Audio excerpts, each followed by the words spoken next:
Thank y'all for that stirring opening music. Good morning.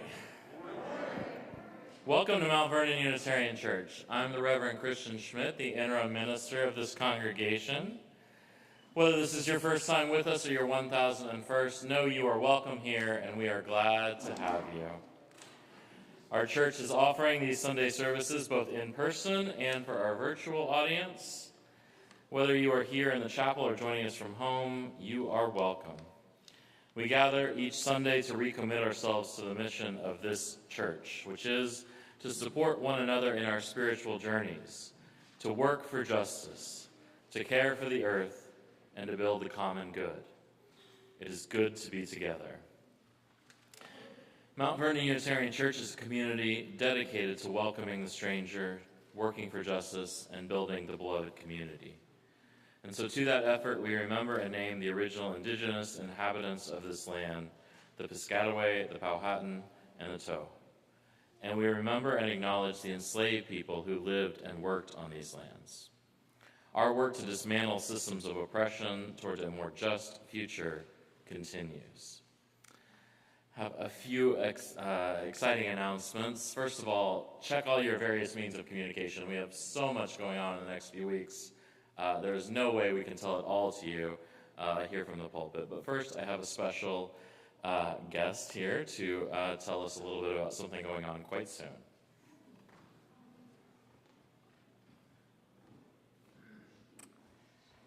Hi again. It's that time of year. I'm excited to tell you that we're going to read our poem again. It was the week before.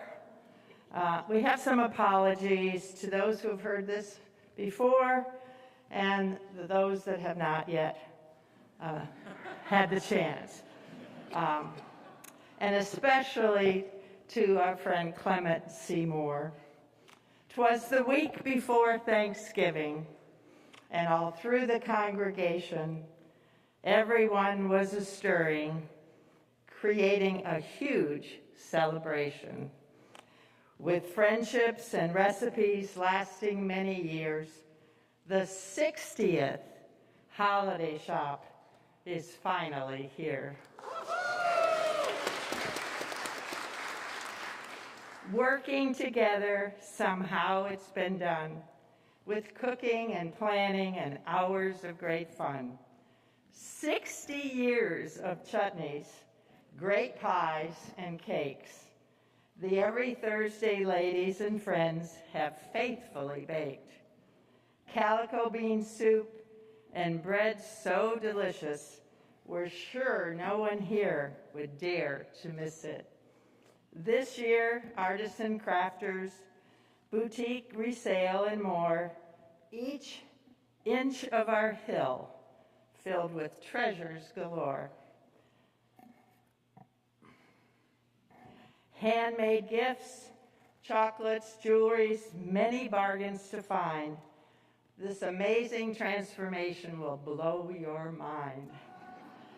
Quilters were planning and the blue room so snug. This year, creating another masterpiece made with such love. Cutting and stitching each precious square while visions of holiday shop danced in the air. Mark in his kerchief, Reverend Schmidt in his cap, were thinking of resting and taking a nap. When out in the kitchen there arose such a clatter, they sprang from their chairs to see what was the matter.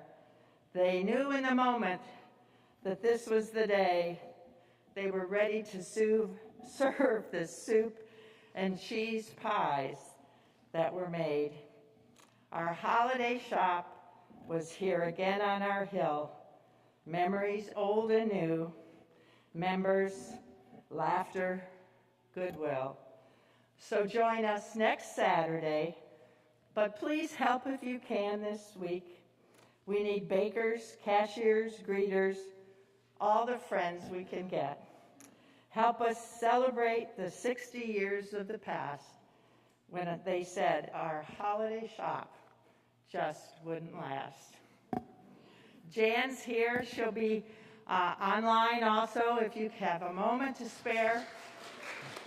Anytime this week, please contact Jan Speakman. Sign up for anything that you can do if you haven't already. We really do need help this year. We don't know how many people will be coming after this COVID, situation. So everybody needs to chip in and help us do it. Thank you all. Okay, our mic.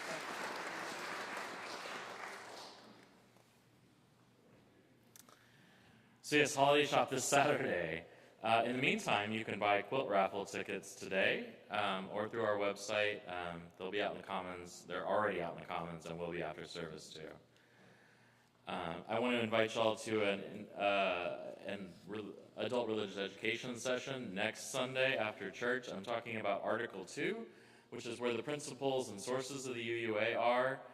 There's consideration of significant changes to them, and I think it's something we should talk about and think about. I also wanted to mention today's flowers, donated by Catherine Tobin, are in honor of all American veterans, including the veterans here in our congregation, thanking them for service to our country. As I said earlier, I want to remind you to please look at your emails, your newsletters, the website for information about these services and all our other activities going on. And know if you are ever in need, we are just a phone call or email away. Now let us turn our hearts and minds to worship as we prepare to light our chalice. Sorry.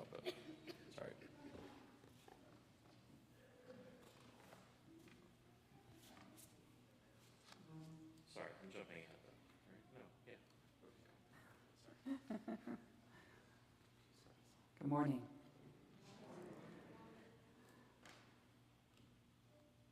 For Those Who Serve by Cynthia Landrum.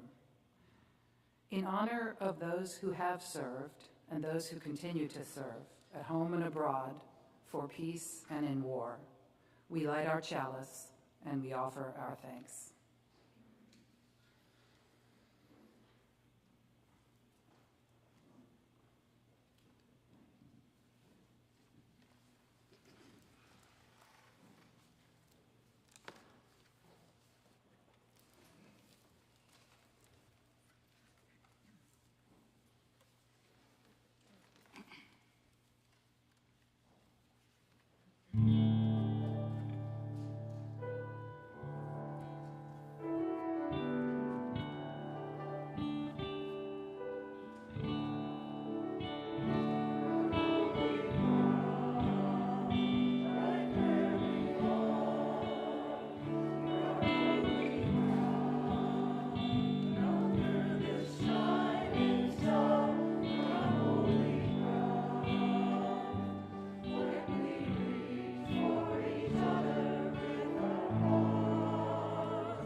I want to invite us all to rise in body or spirit and sing our opening hymn, number 119 in your great hymnal, Once to Every Soul and Nation.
Please remain standing as we prepare to say the words of our covenant, listed in your order of service.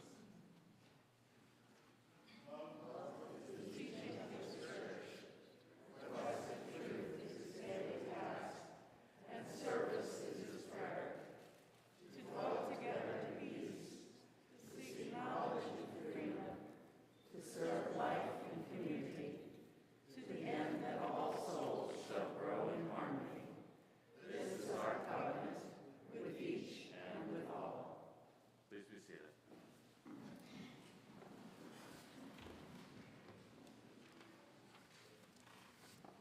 Tuesday tucks me in. The loyal bond between a soldier and his service dog. Former Captain Luis Carlos Montalvan, with Brett Wetter and photographs by Dan Dion. In the morning, every morning, my friend Luis wakes up to this. Rise and shine, I tell him with a lick. The sun is up, it's time. Okay, you're right. Hug first. Then, off to the kitchen for my bowl. Here are your socks, my friend. And shoes with just a bit of slobber. Don't forget your medicine. Good boy, Tuesday, Luis laughs. Good boy. Luis is a disabled veteran. He went to war and he came back home in so much pain that he couldn't live a normal life. So I do tasks for him. I even sleep with him, which helps him control his nightmares. He has daytime nightmares too, called flashbacks. He gets nervous when people are around, or there are sudden movements, or loud sounds. That's life in the city, though. So each morning, we sit together outside our apartment building waiting until his breathing and heartbeat tell me he's calm. Then I walk beside him, always on his right side, so Luis knows that I'm there. And now he takes me everywhere. To breakfast, for coffee, to school, in cab. Yes, even there. I told you, Luis takes me everywhere. Every week, we visit the Veterans Hospital. Seeing his doctors helps Luis, but sharing me with other veterans helps him too. He feels like he's giving back. Veterans are my pack, he tells me. He means they are his family. The hospital is stressful, so afterward we reward ourselves with a trip to the park. When my vest is off, I can be a normal dog. I run, I chase, I meet friends, both furry and less furry. Today, though, we are taking the subway, a serious mission for a service dog like me. Luis has trouble with balance, and he used to struggle on the stairs, but now he grabs my handle and knows that I am there. While we wait, I stand guard. The subway train gets crowded, very crowded. Luis doesn't like crowds, so he hugs me while we ride. Usually the ride is short, but this ride is much longer. What's going on? Don't worry, Toopy, Luis says. Toopy is my nickname, a combination of Tuesday and Snoopy. Rest for a minute. You're gonna like this. Luis always knows how I'm feeling. He takes care of me just like I take care of him. Finally, we're here. Come, Tuesday, come. Where are we? Where? Where? Where? Wow!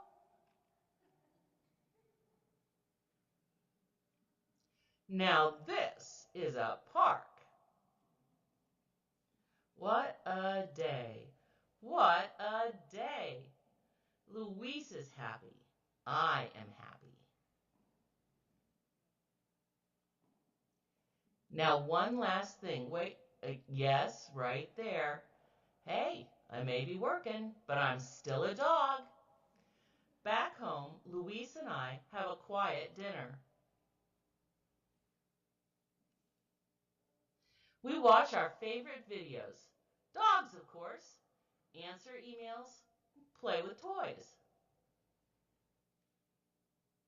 Then, just like every night, Luis brushes me from the top of my head to the tip of my tail. He cleans my ears and wipes my paws. He even brushes my teeth. Chicken-flavored toothpaste. Mmm. Finally, we hug and kiss and say our prayers.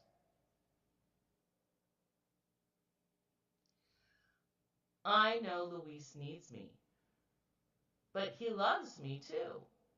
I've heard him say many times, I have been brave in my life, but I have been sad too. I've been afraid and I've been alone, but now when Tuesday tucks me in, I'm happy because I'm home.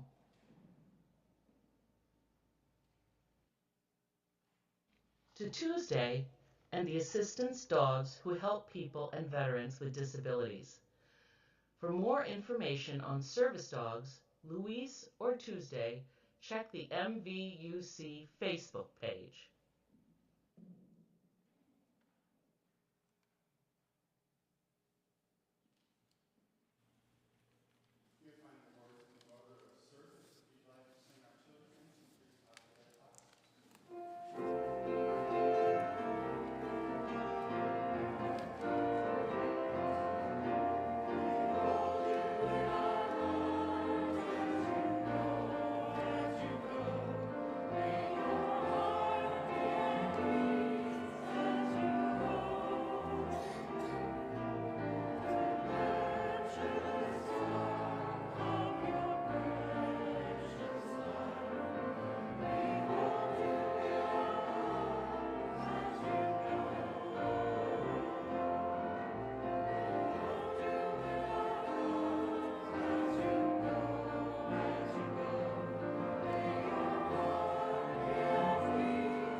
We now come to the morning offering.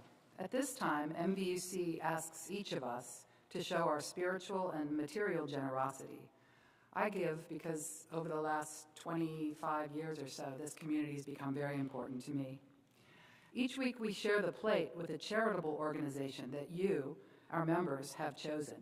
This week's offering is shared with Neighborhood Health, and their mission is to improve health and advance health equity in Alexandria, Arlington, and Fairfax by providing high-quality primary care regardless of their ability to pay. I think we have Cheryl Vogt with us. She works for Neighborhood Health and is going to tell us a little more.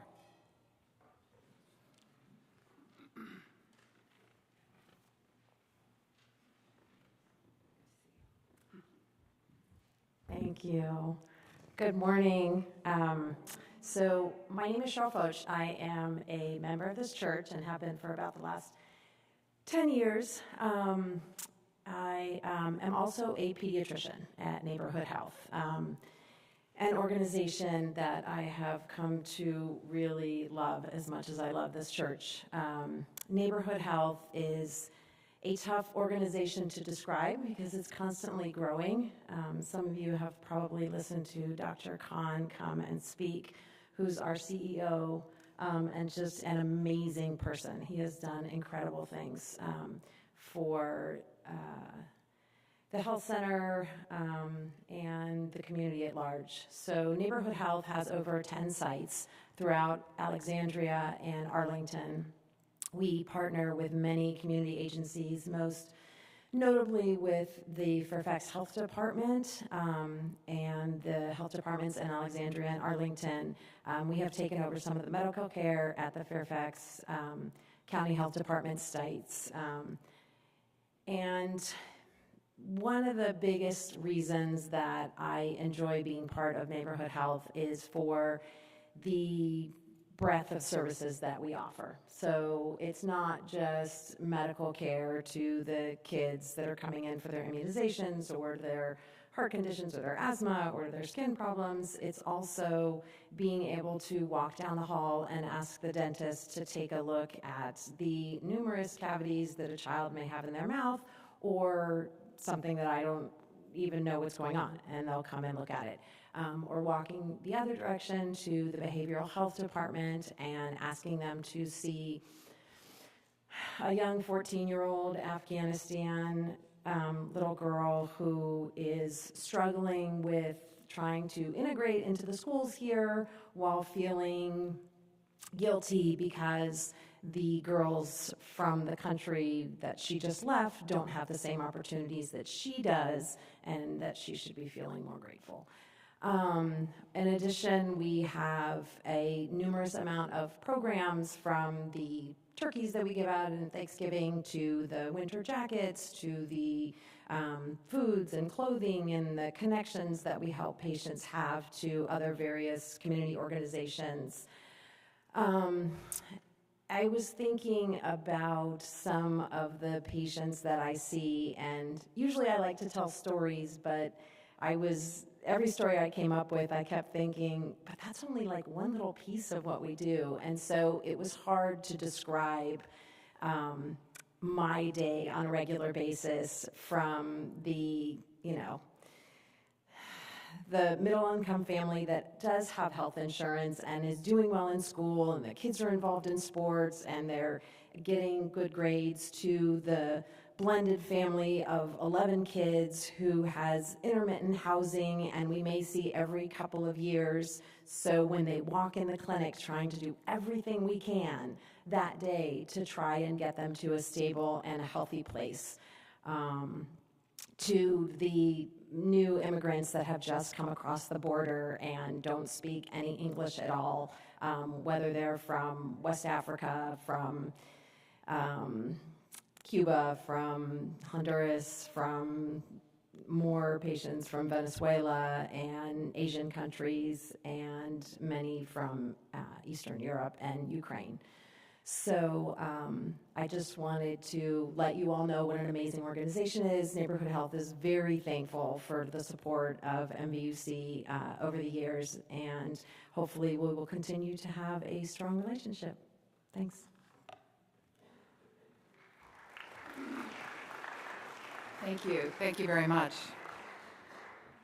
I invite you to contribute whatever you are most comfortable with in support of neighborhood health and to this church community.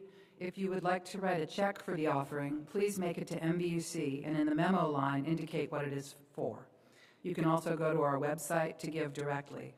We are very grateful for your donation.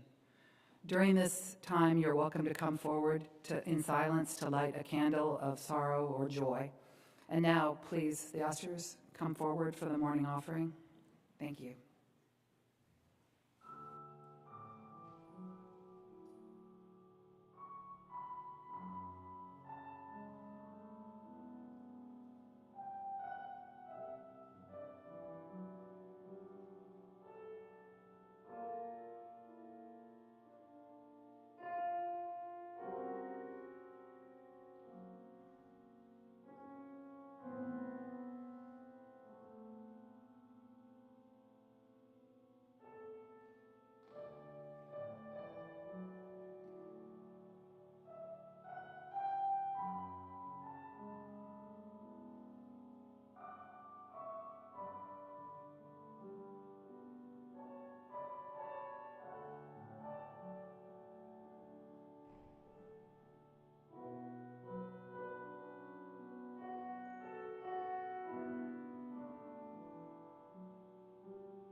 I invite us all to take a moment and prepare ourselves for our time of silent reflection, followed by spoken meditation. Please join me in the silence.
Our words today are from Ren Bellavance Grace, called On Veterans Day.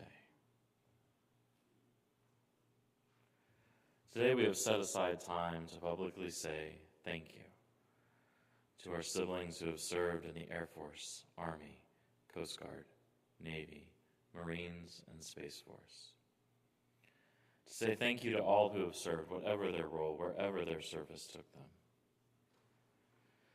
We say thank you to those whose service was brief and to those who made a career of that service. We say thank you to those who remember their service with fondness and to those whose time and service still haunts them. We say thank you to those who have returned to us largely intact, who found jobs, started families, who continue to find ways to serve their communities. We say thank you to veterans who returned with brokenness so deep that they continue to struggle to find a role or even a home in our communities. God of many names, source of all love, in the face of all this, sometimes the only prayer we have is, thank you. We pray it will be enough. Amen. I invite us all to remain seated and sing together number 159 in your great hymnals, This Is My Song.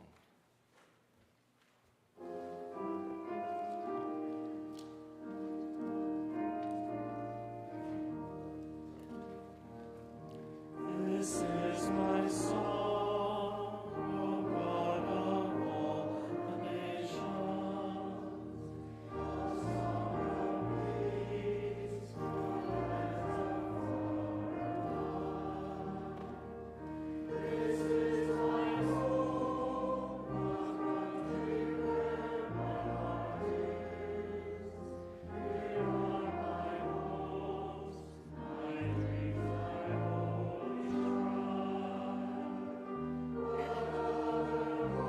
as true and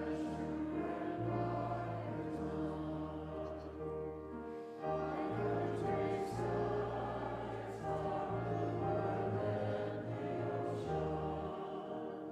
My country's skies are bluer than the ocean, and sunlight beams on lower leaf and pine. What other lands have sunlight to echo and skies are everywhere as blue as mine? Oh, hear my song, the God of all the nations, a song of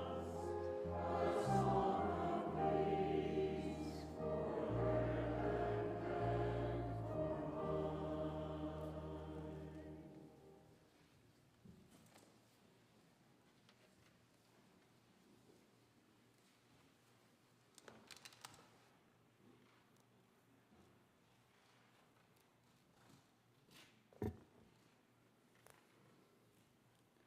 Our reading today is by Lisa Ward and is entitled, A Covenant Invites Relationship. A covenant is not a definition of a relationship, it is the framework for our relating. A covenant leaves room for chance and change. It is humble toward evolution. It claims, I will abide with you in this common endeavor, be present as best I can in our becoming. This calls for a level of trust, courage, and sacrifice that needs to be nurtured, renewed, and affirmed on a regular basis. A creed creates a static truth, something that does not incorporate new insights and reality. A covenant is a dance of co-creation, keeping in step with one another in the flow of our lives. A creed seeks uniformity and a unison voice. A covenant seeks harmony and a shared voice. Sometimes we may arrive at a unison, but it is not required. A creed gives authority to the statement. A covenant gives authority to shared intention. A creed creates an us and a them. A covenant invites relationship. A creed is a prescription that must be relied on. A covenant relies on the treasure of shared truth. The overall trust within this covenant is in the truth, with a capital T, something which no one person can fully see, yet something which each and every person can come to know in glimpses, in others' story, in epiphanies. Truth is ever changing in our seeking to understand because of our limited perspectives. We grow into a deeper sense of the meaning of all things when we take our journeys seriously, with full heart and mind. The courage within this covenant is in the acceptance and celebration of life with all of its challenges, pains, ironies, and joys. And the sacrifice within this covenant is in letting go of dogma, of assumptions, of control, and giving over to a greater wisdom which comes to us in bits and pieces. The task of this covenant is to take responsibility for the freedom we espouse. We know that we are interconnected and that what we do creates ripples of hope or despair, of affirmation or negation. What we do with and for each other is powerful and beyond our imagining.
So if you've been around, you have probably heard me talk about the work of the ethicist Michael Sandel. I particularly mentioned him in a sermon last summer. I'm very fond of the sort of framework he uses for how ethics should work. He particularly likes the question, what do we owe to each other? What do we owe to each other to live in society, or because we're all human together, or because it's the right thing to do, whatever right thing means? What do we owe to each other? I think it's fair to say that this is a particularly relevant issue in our times. He gave an interview, which is now a couple of years ago, but was early in the pandemic, about the pandemic and what we owe each other. I'm going to share one question and answer from a fairly lengthy interview, but I think it still is incredibly relevant to our present times.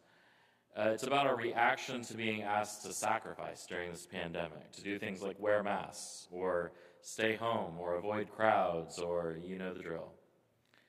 So the question was, there are periods in American history like World War II when nearly everyone spent years voluntarily sacrificing in service to a national cause. Why isn't that happening now? What has changed? And Sandel's response. The question reminds me of an internet meme early in the pandemic. Your grandparents were called to war. You were called to sit on your couch. You can do this. Even as the pandemic highlights our mutual dependence, he said, it is striking how little solidarity and shared sacrifice it has called forth. Why do we seem incapable of solidarity at the time we need it most? The answer, he says, goes back to the social unraveling that preceded this crisis. The pandemic caught us unprepared, logistically and medically, but also morally. It arrived at a time of deep polarization and partisan rancor. 4 decades of deepening inequality have driven us apart. Resentment of the elites whose policies produced these inequalities led to a populist backlash. The pandemic arrived at just the wrong moment, amid toxic politics, incompetent leadership, and fraying social bonds. And so ends his words, so I highly recommend you look up the rest of the interview. I'll come back to that in a second. So Friday, as has become evident from this service, was Veterans Day. And I would argue if there's one place we should be thinking about what we owe each other, it's on that day and every day when we think about our nation's veterans. Now, by coincidence, I would pretend that I had planned this, but I didn't. I spent a good chunk of my Veterans Day at the U.S. Naval Academy. My alma mater, the University of Houston, our men's basketball team was taking part in the Veterans Classic, which is a wonderful doubleheader event the Naval Academy hosts each year. They bring the teams in early, they tour the academy, they learn about the history of our Navy, and then they play 2 games. Houston won in huge fashion against St. Joseph's. I had a great time for that. Princeton beat Navy in the second game. We've heard, at that event that is, we heard stories of veterans. There was, of course, a formal color guard before the game. We were treated to an exhibition by the Jolly Rogers, which is a hilarious name, by the way, which is the silent military drill team at the Naval Academy. My kids were really impressed by that, you know, the spinning of rifles and everything. It's really cool. They were very concerned that someone was going to cut themselves with a sword. It didn't happen, so good. Though I have to say, my kids, the biggest highlight of the night for them was they were dancing and they got on the big screen in the arena, right? Some things never change. It was a good experience for me. As someone who didn't serve in the military, I have friends and family who did, but a good reminder of a little bit of what's that might be like. And I have to say, I have not supported all the wars and conflicts and military actions and whatever other names we're using these days to do war without calling it that. I've not supported all of those our nation has been in, but then again, the veterans I know don't support a lot of them either. Even, perhaps especially in some cases, the ones they were directly involved in. Now, I hope it goes without saying here, but I'm going to say it anyway. Disagreeing with the war does not mean you don't support the ones who are involved in waging it. That's a popular tactic among those who would discredit their opponents. Now, in truth, it's been my experience that veterans are often the most skeptical of our military's actions, for good reason, because they've seen it from the inside. I do count among some of my closest colleagues several Unitarian Universalist ministers who are or have served as military chaplains. One of those is well known here, the Reverend Dr. Rebecca Savage. Before she became the minister of our sibling congregation in Rockville, she was an Army chaplain. She served one tour in Afghanistan. Other of my colleagues who are or have been military chaplain, and have worked together in various forms of ministry. We've served on boards together and all sorts of things. In my own very tiny way, I've also supported their work. I sponsored an effort to start a chapter of our UU Ministers Association, a chapter specifically for military chaplains, which is now up and running and is doing really well from what I hear. Now, this congregation knows more about military service than most of ours. Certainly there are more veterans and actively serving members here than any congregation I have served. Our proximity to the Pentagon and to Washington, D.C., and to other military facilities means we have a lot of such folks here. My thanks to each and every one of you.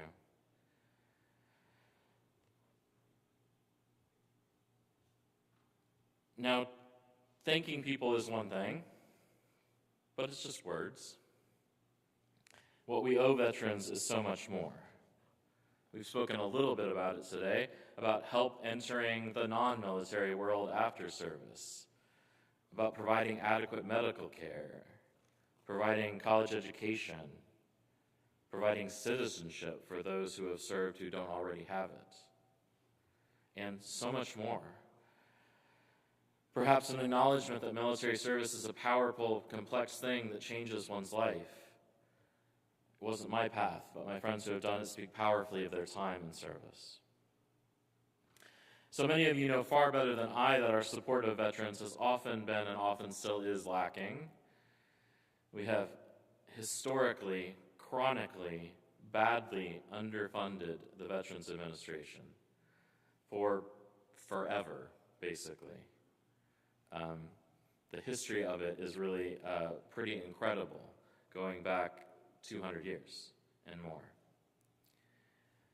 And this in a time now where we have more and more veterans with complex issues often stemming from their service. It's a cruel paradox that we have become better and better at preventing deaths in combat, but that means that many people who have served are alive, thank God, but have serious and chronic injuries and issues. I'm thankful they're alive and mad we aren't supporting them adequately. There have, of course, been the occasional scandals. You hear a lot about this, corruption and neglect in the VA. But the real scandal, as one piece I read in preparation for this sermon said, is how underfunded our support for veterans is. Now, if we can't support veterans, what chance do we have of supporting everyone else who needs support in our society? After all, veterans are popular, at least on the campaign trail. There is hardly a politician who exists who isn't, at least in words, in favor of supporting veterans. Our current national conversation, though one of them anyway, often centers around what we deserve, or just as much what others do or do not deserve. This is the politics of division, of self-centered thinking, of defining our success by what we have and others don't. And so this is the importance of Sandel's reframe, I think. What do we owe to each other? What do we owe veterans? What do we owe people who are hungry or lack adequate housing, who are struggling with physical and mental illness? I note, and it will not escape many of you, that there is a lot of overlap among those categories I just spoke of. For instance, veterans are hugely overrepresented in the homeless population. Now, one antidote, one thing I might offer is that Sandel's reframe is not entirely new. We speak about it a lot here, about covenants, about the idea that we should have agreements, hopefully explicit, but if not implicit, about what we will do for one another, about what we owe to one another, in Sandel's words, about how we are responsible for each other, I would say. When we think of it this way, it changes our perspective. Covenants are thousands of years old. We have literally covenants written on mud tablets. These are about the agreements we have made with one another, how we are going to be with one another, what we will do for one another, what we owe one another. In our Unitarian Universalist language, we often speak of mutual interdependence, a similar idea. That your suffering or flourishing is intimately linked to mine. That we are in all of this together. Despite the lengths our laws, our economy, our society go to obscure that fact, to make it seem that you and I are not deeply connected, that I am not reliant upon people half the world away for the things I have in my life. When we think of others first, we're following the golden rule, something that is found in some form in every major religion. We think of covenant, about the agreements we have made to be together. When we think about what do we owe to each other, the answer is simple. We owe our best. We owe to others what we would wish to have for ourselves. Nothing less, nothing more. So friends, in these days after Veterans Day, I encourage you to think about this question. What do we owe to one another? How are we going to treat one another? How are we responsible for each other in our world? Friends, we have much work to do, but we have each other to lean upon to do it. May all of us be together in this work and continue until beloved community is real here on earth. Friends, may it be so. Amen. I invite you to rise in body or spirit and sing number 122, Sound Over All Waters.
join in the words we say each week as we extinguish our chalice. We extinguish this flame, but not the light of truth, the warmth of community, or the fire of commitment. These we carry in our hearts until we are together again. Friends, we owe each other our best, our love, our compassion, our support. May each of us and all of us together remember our calling to love and serve one another. Our worship is ended and our service begins. Please be seated for our postlude.